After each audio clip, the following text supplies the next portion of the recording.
কি খাচ্ছ? কি খাচ্ছ তুমি? কি খাচ্ছ এটা?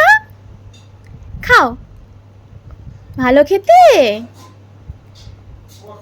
না না, আমি লেবুটা জুস বানিয়ে নিয়ে এসেছি আর মামাকে একটা স্লাইস দিয়েছি, কারণ ও স্লাইস খেতে খুব পছন্দ করে। বসে খাও, বস। হ্যাঁ খাও, এই স্লাইসটা খেতেও খুব পছন্দ করে বলে ওকে স্লাইস দিয়েছি। সব কিছুই ও মোটামুটি একটু, কলাটাও কামড়ে খেতে চায়, বাট এখন আমরা দিই না যেহেতু দাঁতটা প্রপারলি ওঠেনি। আর খাবে না, হয়ে গেছে? আচ্ছা নিচ্ছি নিচ্ছি, না জুসটা খাও, একটু করে জুস দিয়ে আর ও একটু করে খায়। আমি খাইয়ে দেব। ভালো খেতে, মিষ্টি মিষ্টি খেতে মা। মিষ্টি তো, আচ্ছা আমি খেয়ে নেবো, তোমার আর ভালো লাগছে না? আচ্ছা তুমি জুস খাও।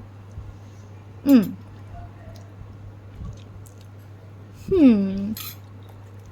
কি মিষ্টি লেবুটা, কেমন খাচ্ছ? ভালো, না